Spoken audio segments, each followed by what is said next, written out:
All right, welcome to the weekly meeting, August 3rd. 3 days into the new month. We've had a great start. The last couple weeks have been on fire. So, let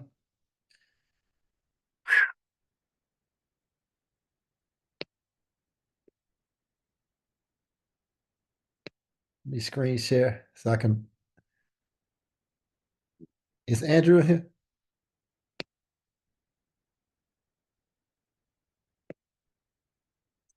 Lows. We're not gonna watch all this video, but I kind of want to pick up on what this trade setup kind of looks like. ICT right now. Okay. Go into your charts. Forget that. I'll let you have that perspective for a moment for the argument. But go into the charts and see if what I'm not suggesting to you is the truth. Okay. I could sit here and do a complete series on all the things that lead to what I'm saying is true, but none of you will still believe it. I'm showing a live account and entries and executions, and they're still doubting it. So no matter what I do, there's going to be people out there, but you didn't do it wearing orange. You didn't do it in your Corvette that you flip, which I don't flip Corvettes. You're getting all kinds of stuff out there, nonsense. But you don't see anybody going into that Robbins Cup. Hello. So we're looking at the swing lower here. Market breaks down, trades back up into this fair value gap here, and sells off. And there's another fair value gap right there. Trades up into that as well. This is a 1-minute chart. So it's giving you multiple points of execution that you could trade on, and then dives. See these two candles here? That's one consecutive bearish order block. The opening price extended out in time. Why is this a good bearish order block? Because it has that gap, and it's taking liquidity. And there's a market structure shift. There's your high frequency, high power, high probability bearish order block. Forget everybody else's interpretation of my concept, the order block. That's it. Okay. What is an order block? You see a lot of people asking, what is an order block? Only my students in mentorship know what an order block is. Okay. What it is, it's a change in the state of delivery. Okay. It's a change in the state of delivery. The market's being offered higher, higher, higher, higher in these two up-close candles. How did this series of up-close candles begin? With this candle's opening right there. That opening, once this candle trades below it, that changes the state of delivery. So you go back to that point of reference right there. And that's why it's sensitive. The algorithm remembers that right there. Okay, that's all I'm going to give you on the free mentorship level. But that is your answer. Okay, that is what an order block is. It is a change in the state of delivery. Much in the same way, all of this movement down here, all these down closed candles, the opening on that candle starts this series of delivery on the downside. When that opening price gets violated here, it changes its state of delivery. Now it was offering sell side. When it goes above that opening, now it's offering buy side. What will it be doing after that? It will be looking for buy stops, buy stops, buy stops, because it's offering buy side liquidity. See, you guys don't even know what you're talking about. You're trying to teach my concepts, and you have no idea what you're doing. You're talking about things in the left side of the chart. Trade it. Do it. Okay? You don't even know what you're looking at. And you're hurting the people you call your students. And then right away, when people don't know how to use them or understand what to do with them, they'll say, well, this stuff doesn't work because they learn from somebody who doesn't know what they're doing. Okay? it's blatantly obvious what it is, but okay. Same thing here. Buy side is being offered until that opening price is violated right there. Then the change of state of delivery occurs. Now the market's going to be doing what? Offering sell side liquidity. What's that mean? It's going to start going lower and attacking the sell stops. All the sell side liquidity. It's offering it to the marketplace. That's what's happening. That's what the algorithm is doing. That's what the algorithm does. Okay. You buying and selling, me buying and selling, everybody over there on Reddit is not going to change anything at all. It's not going to do anything. And the argument that defeats all that buying and selling pressure is how do you argue against the bull squeeze and the bear squeeze? There's a short squeeze going on. The market's rallying up when it's been bearish. That's just their cop out. That's their way of saying, well, everybody's shorting and now they're covering. So there it is. And I learned the same thing, folks. I believed all that garbage. 2,000 plus books. I know what those books told me is what you are learning too. Because the same people teaching today, retail garbage, Elliott Wave, this and that, it's all stupid stuff, man. It has nothing to do with why these markets are doing what they're doing. Zero has nothing to do with it. Don't worry, I got proof today. But the market goes down to that 50% level because it's going down to what? I teach you. What did I say in the first video? It's going down from a premium market relative to this low and this high. 50% is here. That's equilibrium. So it's going to go down to a discount. And that's that gap right in here. It doesn't look like a gap so much here. But if we go back up one more time, that's that single opening right there. On the 2-minute chart, and then on the 1-minute chart, it's 2 candles that make that up. But you're going to have to do is go through a progression of going from the 3-minute, 2-minute, and 1-minute chart. And you'll get your market structure and your areas of where it wants to look for an imbalance or old low or old high. And it just makes it easy. All right, I'm gonna stop Mr. ICT right there. But this setup is exactly the setup that I wait for. The displacement, the break of that low, the trade back up into the imbalance of that order block, and then price to collapse or buy if we're going the opposite direction. So let me just go over here to this GA chart because I caught some smoke about this GA chart, and I don't get the smoke. Let me take it to the 2-hour chart because I think people can see things a lot more clearly. Let me delete these lines so we can talk about it. All right. I take that back. I'm going to do the monthly chart because I got to explain from scratch. All I did was fib this candle, right? The market is fractal. So I expect to see the same thing over and over, right? This candle had a push up that broke structure, right? What structure, Todd? That structure, this red candle, it broke structure, right? I expect to see the market pull back into the zone to push higher, right? Everybody following that? So when we dive down into what's going on, I like to wait for the price to push down and close beneath my moving average. Then pull back, we can enter the trade to go south, right? If I'm entering here, if I'm entering this trade, once it pulls back here, I got to protect the area above this imbalance, which will be this high right here. So if you get in and it pushes down, you'd have collected your 100 pips. But then the price reversed, right? So if you bought at this rejection, you could have got 100 pips back up too. But if you're just wondering, like most people, what the heck is going on, I would submit this to you. This move is a down move that breaks these lows, right? This is a freaking swing low because the market reaches a high, it pulls back, and it goes higher, which means this is the swing low. And if somebody tries to tell you otherwise, you smack them because they're lying to you. This is a swing low. The market broke that swing low.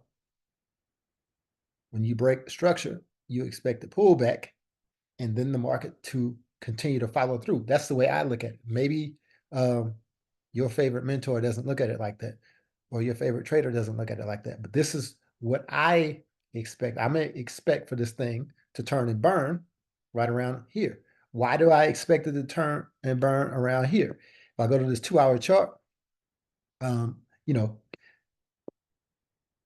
ICT just told y'all that if you look at this green candle, the opening of that green candle, that's going to be sensitive. That was your up candle before the market turned and burned and came down. So I would expect for price to come, touch it, and then start smoking, on the way down. Where is it going? Right there to that imbalance. Right there to feel that imbalance. You'll get a reaction. If you're bearish overall, like big time frame, then expect it to react and keep pushing. I would say that it doesn't matter, because this is a 300 pip move. And if you want to talk fundamentals, hopefully everybody is kind of basing their understanding and their information around the things that really move the market, like interest rates and world events. Because the only reason we got this buy up, or I'm not gonna say the only reason, it needs to pull back, but the major reason why we got that buy up is because the AUD did not raise their interest rates. Now, there's only like 2 or 3 countries in the world right now that are even considering interest rate hikes. And this was one of the countries. Japan, as we know, hopefully they did raise interest rates. They raised them. Everybody else is talking about lowering. Japan and Australia are the only 2 that are having raising talks. So when they didn't raise the rates, you get this buy up. We know that the GBP lowered rates. So what I would suggest, and you don't have to do this, but I would suggest that we all keep in mind what everybody's interest rate is. Because at the end of the day, when all the bull crap and the fluff goes away, those interest rates are going to be there, right? So is the British economy getting stronger or weaker? Is the US dollar, is the US economy getting stronger or weaker? These are things that we have to kind of understand. Like we have to have a basic knowledge, right? When you turn on your CNBC or your Yahoo News or whatever you watch, and you consume your content there, like are they talking great about the economy, or are they saying, hey man, like it's trouble? Are the job reports good, or are they bad? All of us have Forex Factory. What do those reports say? Like when you click on these, like what are these numbers? Are they good? Are these good US numbers? Or are they bad? Like we have to pay attention to these things, because this is what's going to give you your economic check, right? Like your checkup at the doctor. Maybe you have high blood pressure, right? So when you see these numbers come out and they're published, are they red or green? And that will give you some semblance of why the market is moving the way it's moving. But I don't think we can ignore what the charts are showing us, right?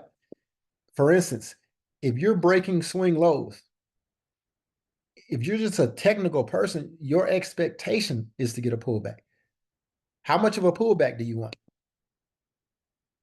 I guess it depends on you as a trader, but how much of a pullback do you need to see before you take a trade?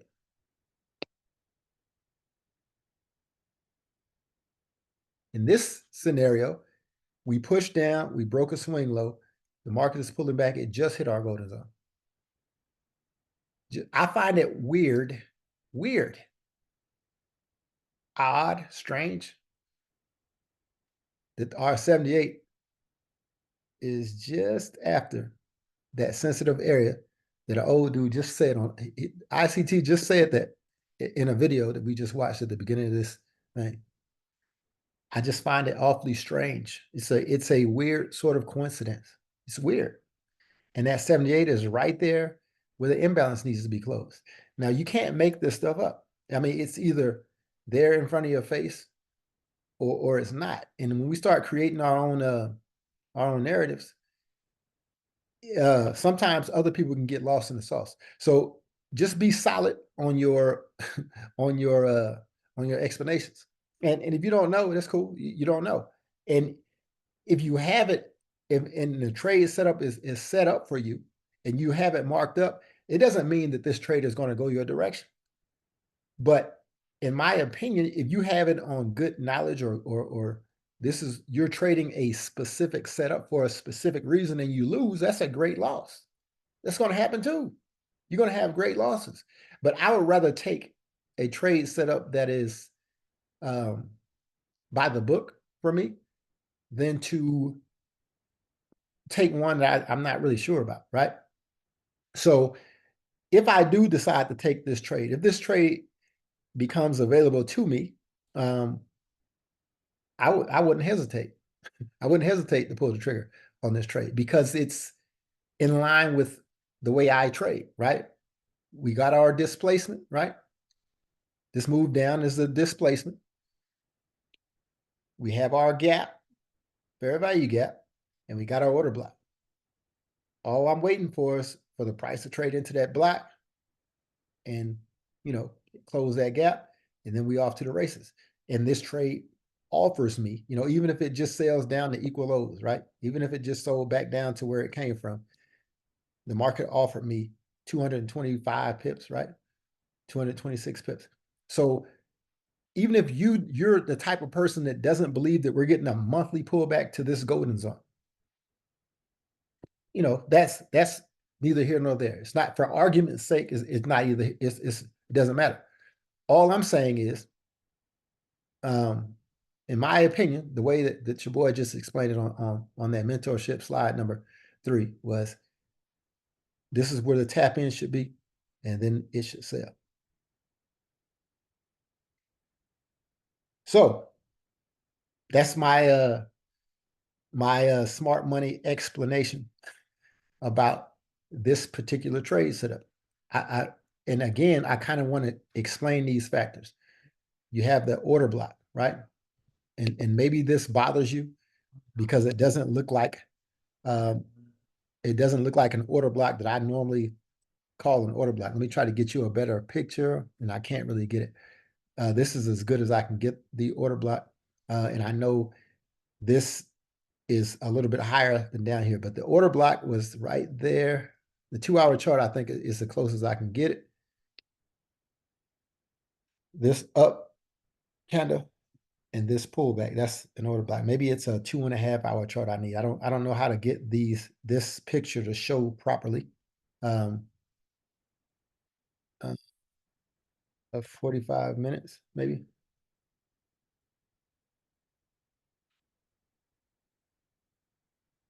No, 90 minutes. 3 hour. No, 3 hour is not going to show it right. It's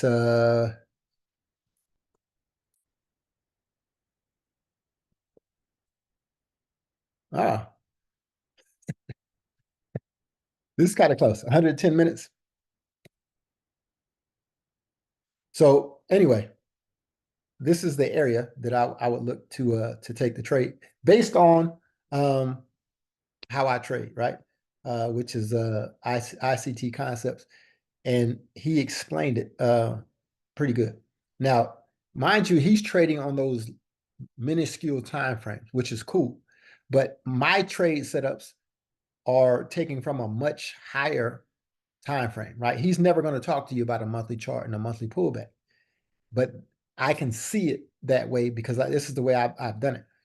And we get a lot more reaction time to react to the trade setups as they develop on these higher time frames.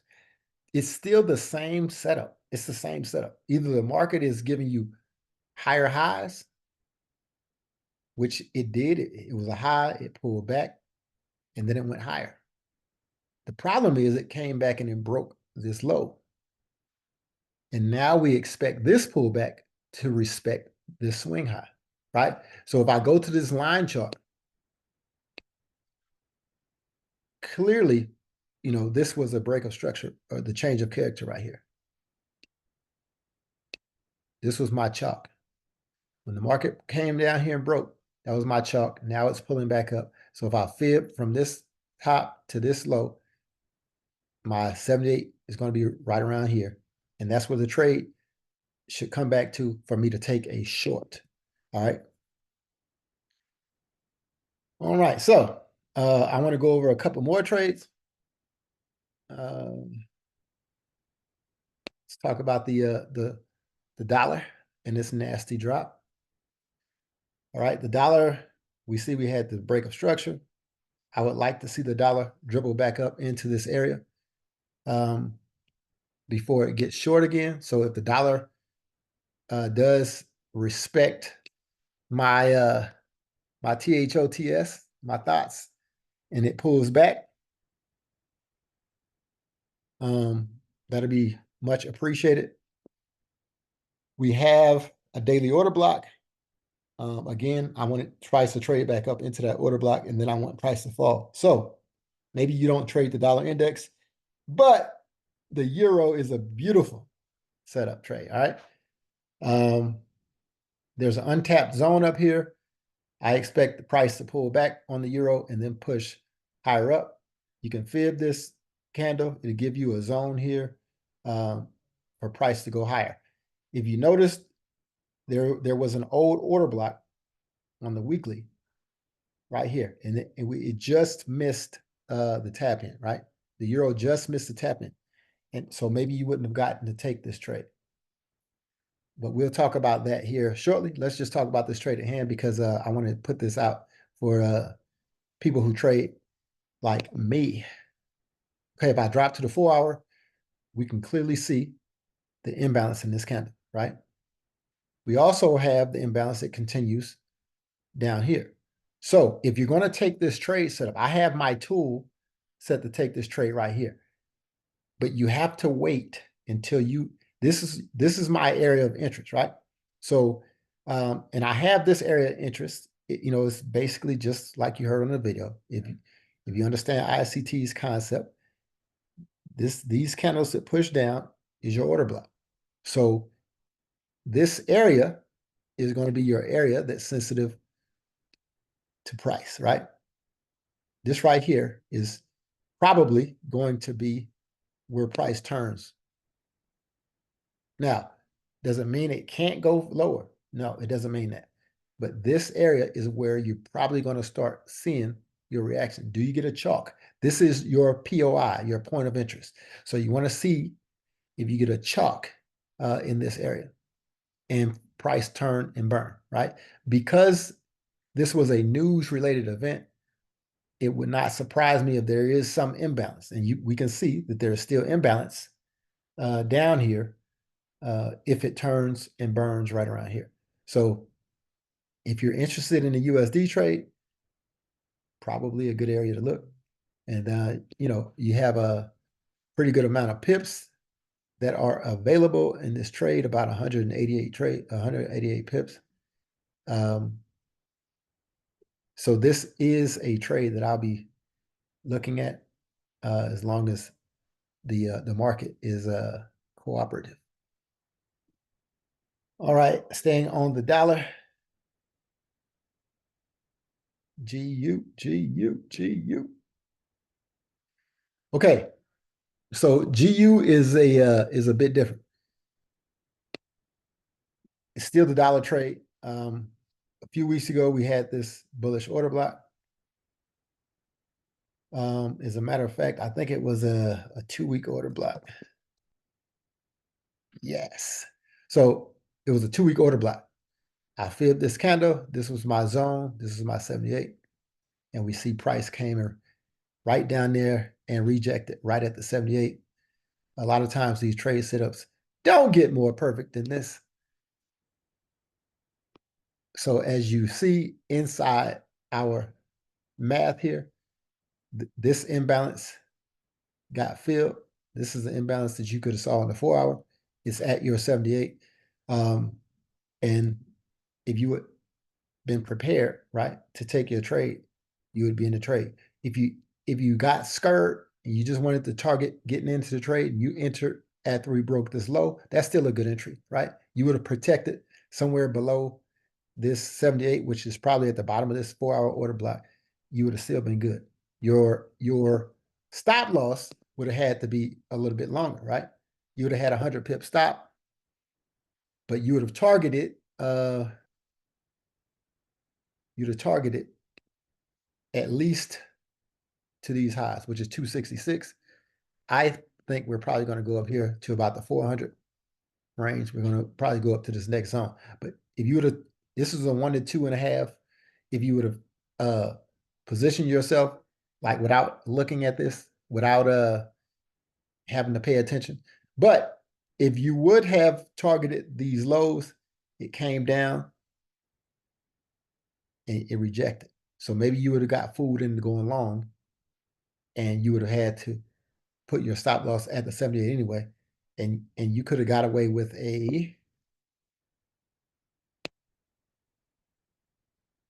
still 82 pips. That's still a pretty big stop loss, which would have scared most people. But it doesn't matter. Now the trade is set up to go north. We have a bullish order block, but the thing that bothers me is the daily. So if it's me, I'm expecting a pullback, right? Maybe to this order block, right? Remember, ICT says you should get your reaction at the lip of this candle where price open. So maybe you get your reaction here to take the trade to buy up. The further it pushes down, the better it is because it gives you a smaller stop loss. I would only protect the bottom of this wick of this candle. So wherever that happens, you know, I would be interested in taking this trade with a 40 pip stop, and you know, you have at least to equal highs, you have 304 pips. That's about a 7.5% return if this trade opens up. You know, so you have to kind of judge which ones are right or which ones are wrong. There are ample opportunity. We talked about GA, we talked about EU, we talked about GU. All of those trades have the potential to earn you a lot of money. You just have to wait for the trade setups. The last couple of trades that I want to show you something on the monthly chart. Does everybody understand that we're having economic troubles? There are signs of economic peril. Does everybody understand that? Is everybody on the same sheet of music? Do we understand that these aren't great times economically? Of course. Yes. All right, I don't want to insult anybody's intelligence.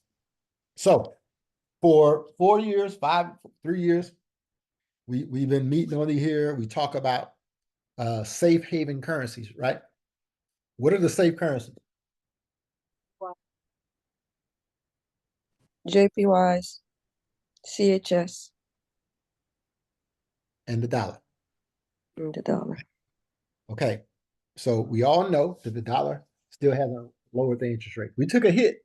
The dollar pulled back, but we haven't lowered interest rates, right? Everybody's tracking. Andrew, what's up, man? Bro, you came on. So, all right, everybody understands the dollar took a hit, but let's look at the Japanese yen pushing up. The yen is getting stronger. Economic uncertainty. Ooh, Swiss franc on a run.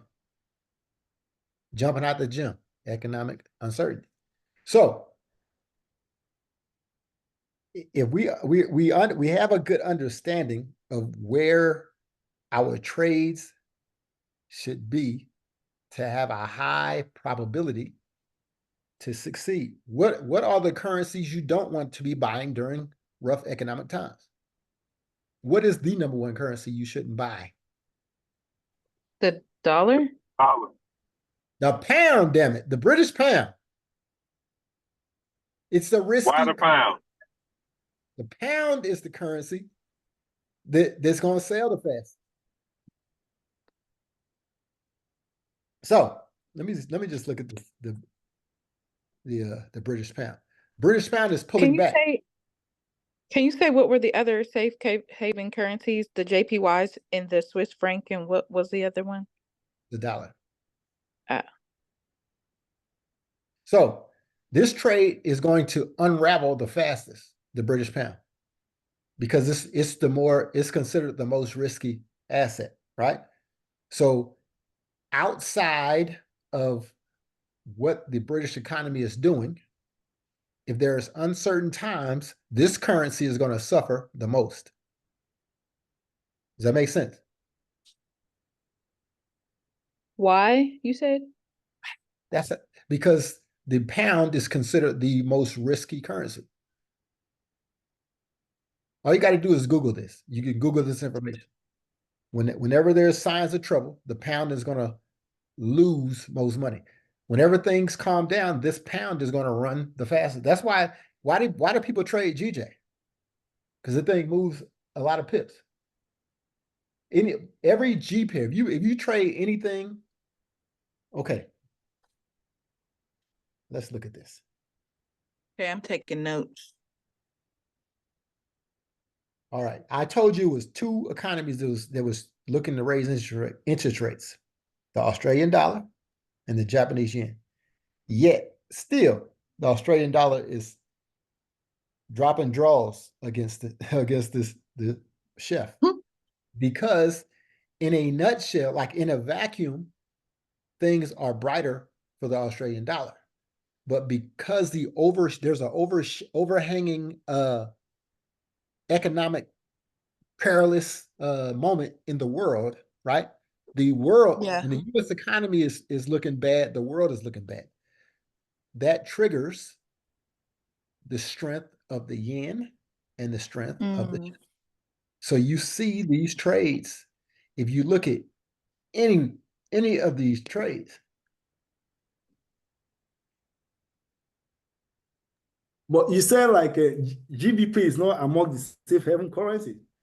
Hell no. It's a risky currency. Google it. Google it. So when you Give look it at all, about 5 minutes. She But- had to go down to the hub, so she'll be back. Just give her a second, because, yeah. Okay, so what is the main reason that it's not among the safe haven currencies?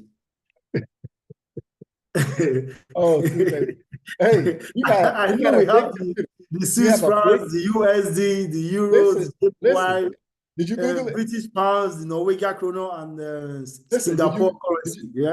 Did you Google But it? why do you feel like GBP is not among the safe haven currencies? Did you Google it? Because I know it, I'm saying, but did you Google safe haven currency? Yes or no? Did you Google it?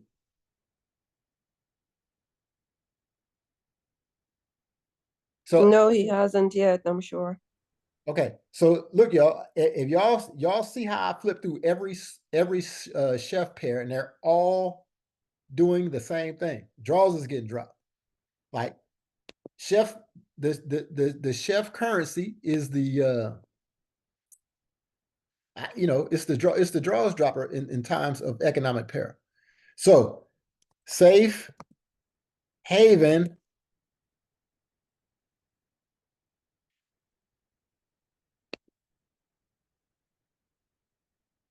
Oh, I don't care about brokers, man. Why do these things show me brokers when I ask? Okay, are you paying attention, Andrew?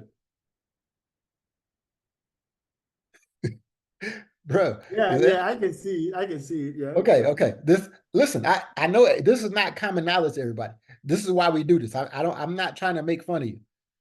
Or anybody. If y'all don't know this, I just want y'all to be in the know, because this actually, like, this takes over at a certain point. And I'm not an expert at what triggers the safe haven move, right? Well, I do know that if the US puts out bad economics, then it does trigger safe haven. But obviously we've been under this safe haven thing for a few months. and it's been behind the scenes. So this is what it is. They're expected to retain or increase in value when it seems like the world is coming to an end. Geopolitical stress. We know we got the war situation, and we got 2 wars. We got one in Russia and one in the Middle East. So it should be no surprise to any of us that these 3 currencies are strong. But when the US dollar started crashing, like when the economy started showing signs, the Japanese yen took off. Y'all knew the Japanese yen took off in the July or in the June. The 11th of July, we got the crash of the US dollar against the Japanese yen. But also the Swiss franc was picking up some serious heat. I even saw a TT comment on the Swiss franc. So they called this the flight to safety. And it's imperative that we have a basic understanding of this, because you're going to see it on the charts. Like, maybe TT didn't know what she was looking at, but she called it out. She's like, man, the pound, that pound Swiss is rolling. Yes. And it's going to continue. That thing is going to continue to roll. These are like the big joker. If you playing a spades game, I don't know why the deuces, if the deuces are wild, it's a reason. Like all of these trades are doing the same thing, and they're going to keep doing it because we have problems. And when people get scared, they move their money to places that they trust, which is that Schiff and that JPY. Because in those other currencies, the price fluctuates so heavily. Nobody wants to lose, $10 million in 2 hours on the British pound. That's not where they want their money. It moves too fast. It moves too much. So they're going to put their money in places that are buoyed, that are stable. The currencies don't move like that. So if you look at any of these chef pairs, I ate real good off of GBP chef, and I will continue to once I get a pullback. But the point is, any of these chef pairs, any of them can be great plays if you understand what's going on. You just have to have the understanding of, man, why are these trades going south? And then you figure, oh man, that's why, and then NFP numbers come out. Just expect the river to keep flowing, right? And maybe we're not getting great pullbacks. Maybe we're just going to get pullbacks towards our moving average. Maybe if you get a couple of sideways candles, you say, hey, man, I got to make a command decision. On the 8 hour, I'm not getting no green candles. No green candles on the 8 hour. That's crazy. So maybe you get 1 or 2 on the 4 hour. You have to make a determination. And here's what I can tell you. If you go in small, right? Because you're guessing at this point.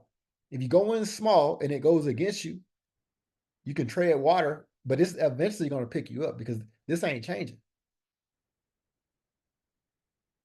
So all I'm saying is, if we have a basic understanding of the fundamentals, we know where to look for our trades, right? So when we come into the market, and geez, man, I've been expecting to pull back from them JPYs from that initial drop. But if I had known it wasn't pulling back, I'd have just sat in. So these are the pains of when you get those runaway trades. Maybe in the coming weeks, we will get a pullback. And I even started looking Friday, because Chef is a safe haven currency. I go, hey, man, maybe we'll get that pullback. And so far, we got this pullback. On some levels, that's a chalk, and we haven't violated this low. So if we can gain a little momentum, I'm going to get in this bad boy, right? And just maybe it'll pull back between these order blocks, and that's a good low pip count. I'm not telling you to take this trade because it's a very high risk in this environment. But if the trade can pull back to this level, then I could look to short the market from here, right? And be a part of that continued down spiral, right? I can be a part of this continued down spiral that I expect to come way down here. Dang, that's tight. Well, it's just a matter of trying to get in at an area, and we're not always going to be right. It's kind of like when this trade started ramping up to go higher. I mean, a lot of people were like, man, how high can it go? And it just kept going. So now we understand the fundamentals of why, it's pulling back. All of us should be looking to get in the trade. And then once you get in, just hold what you got. Because what we do know is the market falls faster than it goes up.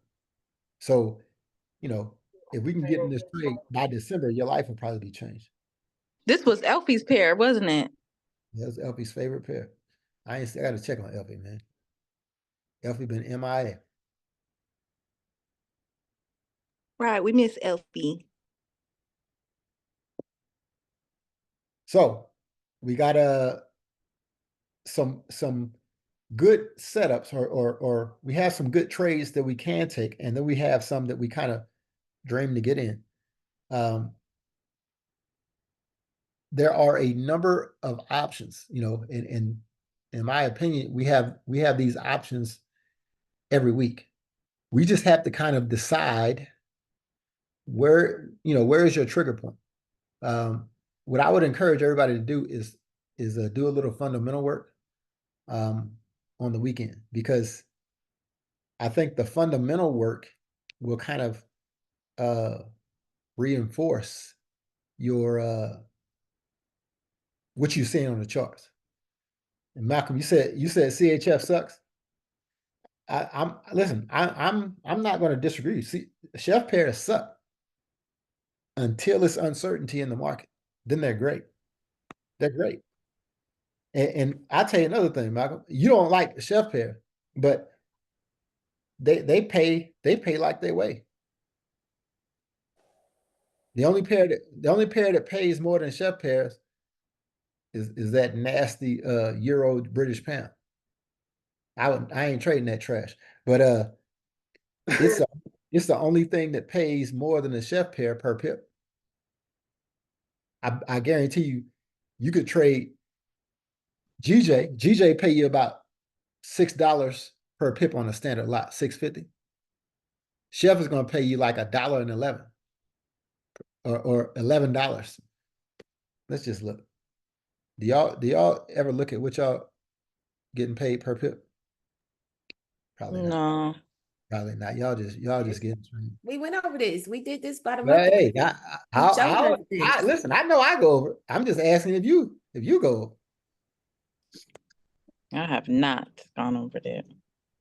I've Not even never went gone over over. it. Like, Like, did y'all even know it was a difference? Yeah, I knew it was a difference for sure. So if you have a standard lot and you trading Lil Kim's favorite pair, Lil Kim is only getting paid $6.82 every pip. But if Lil Kim would expand her horizons and trade that GBP chef pair though, Lil Kim doubled her money.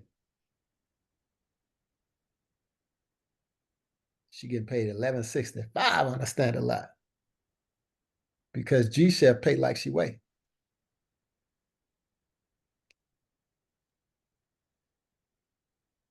So that pip calculator, man, it'll open your eyes to a lot of things.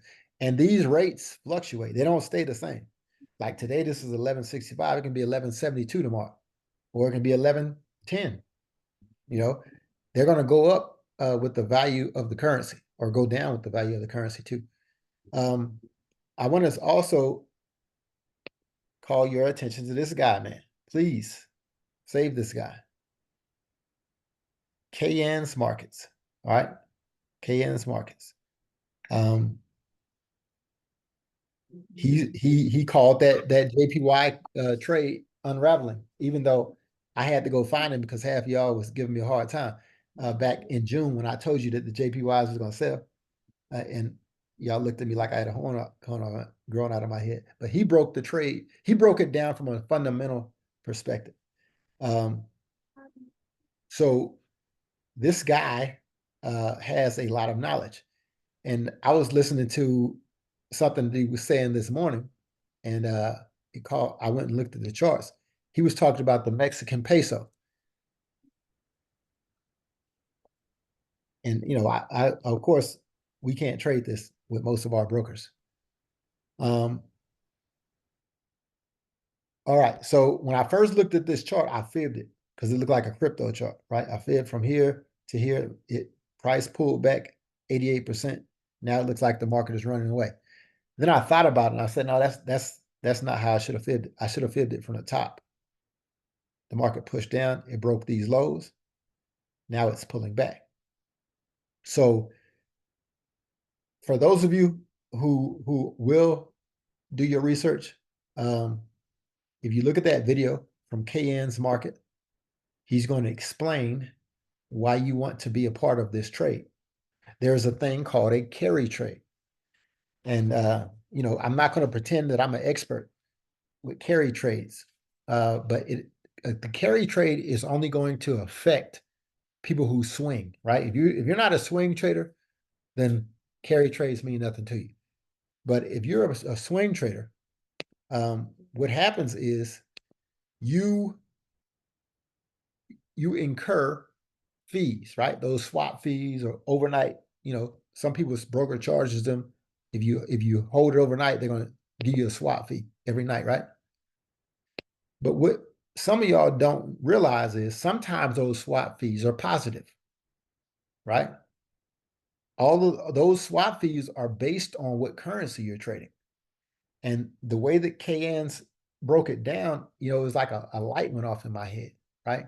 Because let's just say that you are trading a standard lot of Euro Mexican. And my broker, I can't trade Euro Mexican, but with my boo's broker, you can trade Euro Mexican. And the interest rate for the Mexican peso is 11%. The interest rate for the euro is 4%. I know that's not it right now. I think the euro is a little bit lower. Mexican might be a little bit lower. But my point is this.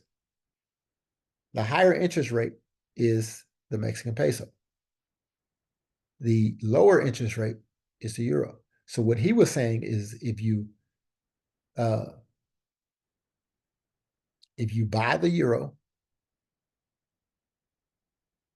or actually if you sell the euro and buy the Mexican peso, which is what you're doing if you sell this trade, you're going to get paid positive swap, like a 7% difference on your swap. So every day you make a certain amount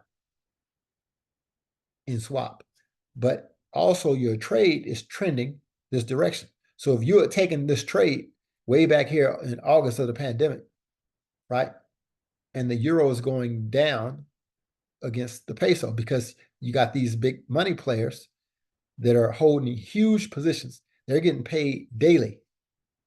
And the trade is making money daily. And they just hold it.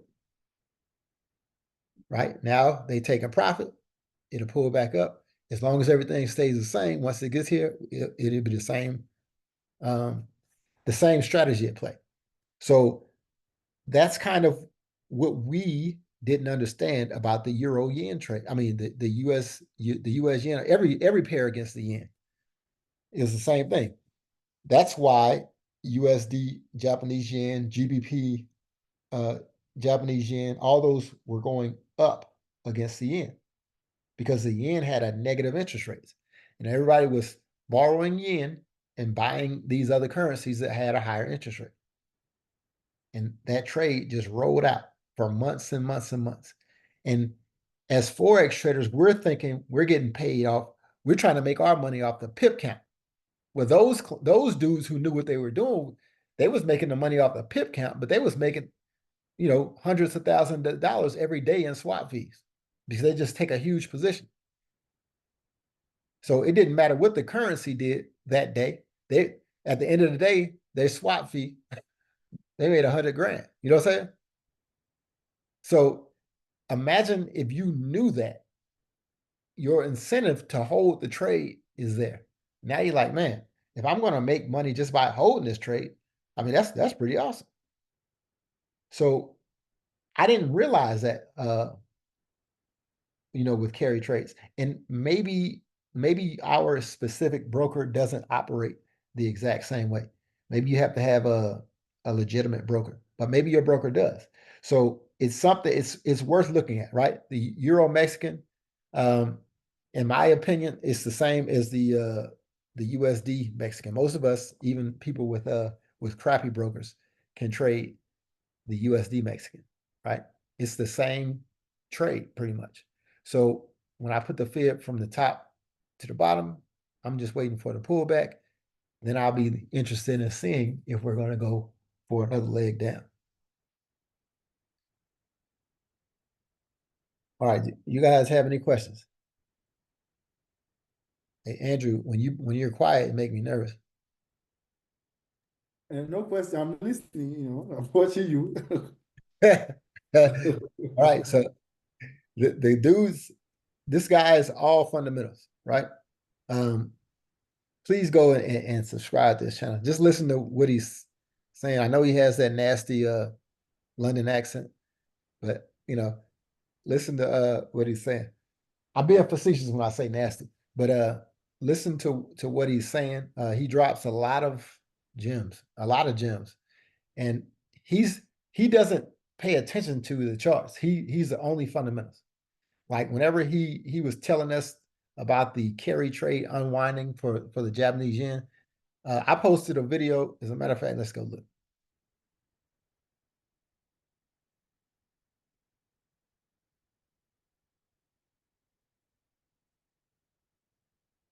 All right, in our Discord,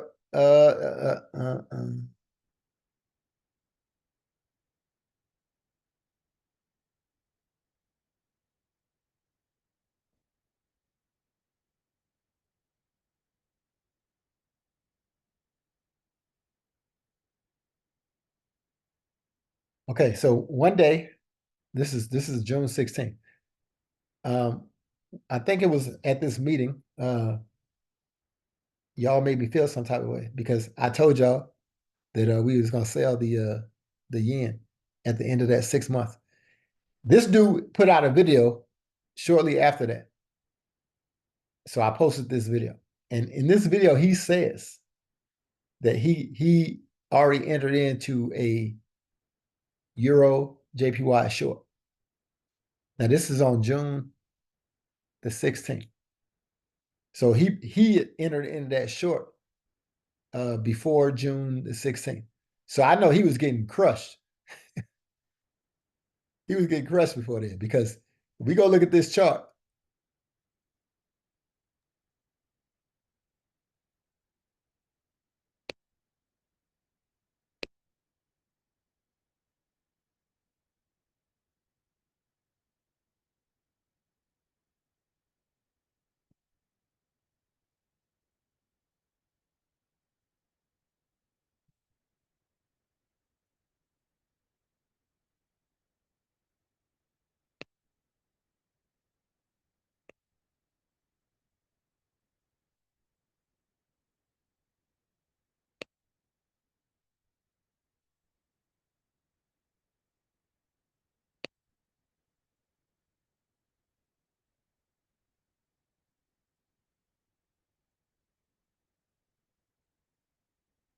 All right, this is June 14th. This is June 17th. So he had to be entered this trade over here somewhere. The net trade went way up here before it dumped. But he got into the trade based on the fundamentals, probably based on that first little breakdown. And he got in the trade. He talked about the carry trade. Price pushed up, but price came crashing down with reckless abandon, man. That's crazy. And hopefully we'll eventually get a pullback because It ain't no fun. What is your thoughts when price is selling off like this? What are my thoughts? Yeah. Do you think Well- it's normal for price to be selling off like this on a normal day? Like, Well, there are fundamental reasons behind it, which is why I suggest you look at that video. Yes, it's normal because what we fail to realize is this trade started, man, in the pandemic, bro. You're like those people that knew what they were doing were buying down here. So the trade went way up here. Now, I believe we're at an area where we should reject.